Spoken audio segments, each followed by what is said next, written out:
If you play Valorant, I think there's a high chance that you want to win your games. Of course, right? Winning is way more fun than losing. So it only makes sense that you try to get the edge over your enemy by doing small things just to increase your odds of winning. And that's where this video is about. You can do a lot of things even before the game starts to drastically increase your chance of winning the game. And in this video, I'll go over 10 things that you can do. You of course don't have to implement all these tips, but if you just listen to like a few, your win rate will go to the moon, my friends. Oh, no, not that moon. That moon, yeah. Before we start, if you watched this channel before and you like the vids, feel free to subscribe on the channel. We're trying to get more subs than Relax My Cat, and one day we might get it. Now sit back, relax, and enjoy the video. For the first thing, I have to ask you a question. Are you watching this video on your phone during a game? I know some of you out there are doing that. This brings us to the first tip. Before the game starts, put your phone away. Throw it on your bed or something. Yes, also you, if you are playing a game at this moment, you can watch this video later. I think this thing is obvious, right? If you have a phone in front of you, there's a very high chance that you will get distracted during your game. Now I hear some people saying I die a lot, so I only use my phone in between rounds. This is something I personally do a lot, but every time you open up your phone, your mind is away from the game, and it just feels like you're performing a bit worse. There's always that one TikTok that you watch a little bit too long, for example. Then the round suddenly starts, so you quickly buy everything and you're not really on position. It happened a lot to me, so now if I want to try hard really hard, I just throw my phone on my bed and I don't get distracted. The second point, information is key. The more information you get about the enemies, your teammates, the game, but also your own stats, the better you can adapt your game plan to win more games. Mr. Lowlander, this sounds a bit complicated. What do you mean? Let me give you an example, and for this we're gonna use the sponsor of this video, Valorant Tracker. On this app you can find tons of statistics about your own account, like your win rate, accuracy, stats about your guns, maps, and exactly this information you can use to help you improve in Valorant. Look at my agent stats, for example. My Yoru win rate is only 40%, while my KO win rate is 55%. This means that I either need to practice Yoru way more before I play him in competitive, or pick KO more often. Apparently I know how to play that agent. Another great feature of Valorant Tracker is the live match data. When you hop into a game, you can see the ranks of all your teammates, the enemies, and other stats like their win rates over the past few games, and this information you can perfectly use to make a game plan. These were just a few features of Valorant Tracker. This app offers a lot more, like guides and detailed match history, so what I would say, try it out yourself with the link in the description. It's completely free, so why not try it out today, my friends? So conclusion, the more info you get, the higher the chance that you will win the games. Now let's move to point 3. There's another way to get an easy advantage over your enemies before the game starts. When you hop into a game, even before you pick an agent, you can see which map you are playing. And even though you see which map you are playing, a lot of people still insta-lock their agent. But don't do that if you want to get an advantage over your enemies. The game starts in the lock-in screen, my friends. Some agents are better at a certain map than other agents. But Mr. Lowlander, how do I know which agent is good on which map? No worries, my friends, I got you. Here's a list of what agents works the best on which maps. For this list I looked at the highest win rates per agent, so if you don't agree with this list, let me know in the comments down below. Here it goes. On Ascent, the best agents are Brimstone, Phoenix and Sova. Worst, Harbor, Yoru, Neon. Best on Bind, Raze, Brimstone and Sage. The worst, Yoru, Harbor and Astra. Best on Haven, Reyna, Omen and Fade. The worst, Brimstone, Phoenix and Sky. Then we have Lotus, top tier, Sky, Omen, Raze. Bottom tier, Sova, Sage, Viper. On Split, top tier, Sage, Cypher, Omen. Bottom tier, Chamber, Sky, Sova. On Sunset we got Sky, Viper, Astra. And don't go for KO, Breach or Deadlock. Breeze, the perfect map for Yoru, Chamber and Jet. Not so perfect for Killjoy, Breach and Harbor. Then some old data of Pearl. Oh man, I missed that map. High win rate is Omen, Killjoy and Harbor. And a low one for Yoru, Phoenix and Sky. Almost done. Fracture. Perfect for Neon, KJ and Breach. Not so perfect for Reyna, Sova and Neon. And the last one, Icebox. Honestly, this map is out of rotation for about 2 years now, so it's a bit of old data, but this is what it says. Best map for Raze, Sova and Chamber. Worst for Viper, Yoru and Sage. Let me know what you think about this list. Now let's move on to point 4. I will keep this very short because it looks like the last point. In the lock-in screen, don't only look at which map you are playing, but also at the team comp. Do you need smokes, a sentinel, a duelist? Actually, duelist? Never mind, everybody's always insta-locking duelist. But you get the point, right? One important mistake that a lot of people are making though is this. A lot of players think that they need to have a perfect team comp every game like the pro players. You know, a sentinel, a healer, 2 duelists, smokers. It also depends on which map you are playing, and some smokers are no-go while others are very good, but I think this is not true. You don't have to have a perfect team comp every game. Yes, a good comp could help you get an advantage over your enemies, like I said before, but in the end it's more important that you play an agent where you feel comfortable with. So my rule of thumb, make sure that you have at least 1 smoker and 1 sentinel, and then you should be fine. Let's do a small bonus point now, because I'm not sure if this is just personal or more people have this, but something you can do before the game is switch out your skins. I'm not sure why, but if I have a bad game and I play with the same skins again the game after, I have a bad game again. So something thing I sometimes do on purpose is switch out my skins before a new game, just so the next game feels a bit more fresh and I can forget about the old game. Am I the only one who does this, or do you also do it? Of course, for this trick you need to have some skins. Rest in peace for everyone who doesn't have skins. But to those people, if you want the chance to win a free battle pass, you can always send in cool clips and tricks in the Loda and the Discord server and you might win one. Now to point 5, I also won't talk about this for long because we all knew that this was coming. Do your warm-ups. If it's deathmatch, the practice range or aim labs, I don't care. Just do a warm-up. Let's move on. The 6th thing. It's part of the warm-up, but it's a different type of warm-up that most people don't do. Instead of just warming up your aim, you should also warm up your muscles. What the heck are you talking about, Mr. Lowlander? You're gonna flex on Jet or something? No,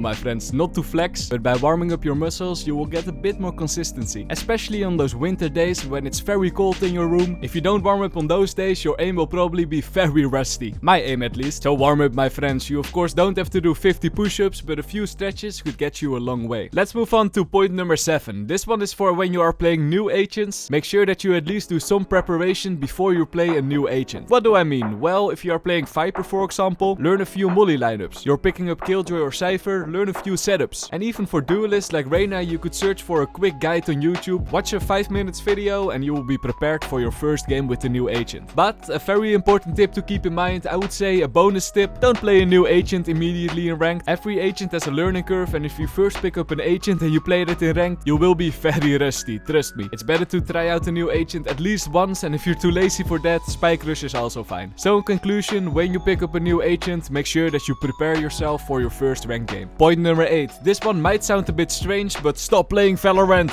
Mr. Lowlander, what? Well, you shouldn't really stop playing Valorant, but take breaks in between games. I would really recommend to not start a game immediately after you're done with one, but take at least that 5 to 10 minutes break, not only because it's good for your eyes and concentration, but also to prevent you from tilting. What can you do? Well, if you're a tryhard, you could for example stretch, like I said before, get some water or do some cool games off your screen. Complete a Rubik's Cube for example, because I know that you can do that. Alternatively, you could also lie on your bed and watch TikTok, but as we all know, a 5 minutes TikTok break is actually 2 hours in real time. And the last point of this video, I've actually said it earlier, but do your warm-ups. I think that's the only thing that really matters, so do your warm-ups. This is the end of the video. I hope you learned something and I see you guys in the next one. Peace.